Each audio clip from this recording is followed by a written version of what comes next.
بسم اللہ الرحمن الرحیم۔ السلام علیکم ورحمۃ اللہ وبرکاتہ۔ خوش آمدید آپ کو کہتے ہیں اپنے اسلامی چینل میں، جہاں ہم قرآن اور سنت کی روشنی میں مستند اور معتبر اسلامی معلومات پیش کرتے ہیں۔ آج کی ویڈیو میں ہم ایک نہایت اہم حدیث مبارکہ بیان کرنے جا رہے ہیں، جو نماز، اذان اور شیطان کے وسوسوں کے بارے میں ہے۔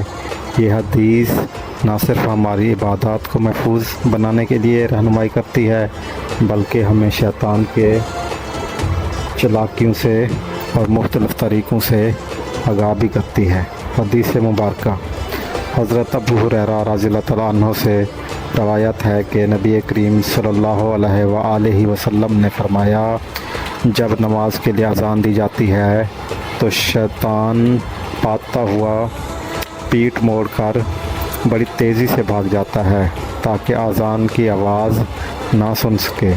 جب اذان مکمل ہو جاتی ہے تو وہ واپس آ جاتا ہے، اور جیسے ہی اقامت یعنی کہ تکبیر کی جاتی ہے تو وہ پھر پیٹھ موڑ کر بھاگ جاتا ہے۔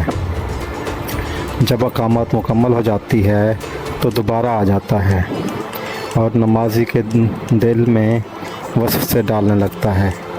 کہتا ہے فلاں بات یاد کر، فلاں چیز یاد کر، یہاں تک کہ نمازی کو یہ بھی یاد نہیں رہتا کہ اس نے کتنی رکعتیں پڑھی ہیں۔ اس حدیث کی اہمیت شیطان کی چالاکی کو بے نقاب کرتی ہے۔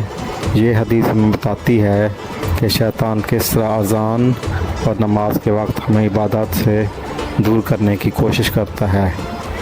اذان کی روحانی طاقت۔ اذان صرف نماز کی اطلاع نہیں بلکہ ایک روحانی اعلان ہے جس سے شیطان خود بھی گھبرا جاتا ہے۔ نماز میں خشوع کی ضرورت۔ وسوسوں سے بچنے کے لیے دل کا حاضر ہونا ضروری ہے۔ یہ حدیث ہمیں ذہنی یکسوئی کی اہمیت سکھاتی ہے۔ وسوسوں کا علاج۔ یہ حدیث ہمیں وسوسوں کی حقیقت سے باخبر کر کے یہ سکھاتی ہے کہ انہیں نظر انداز کر کے ہم اپنی نماز کو بہتر بنا سکتے ہیں۔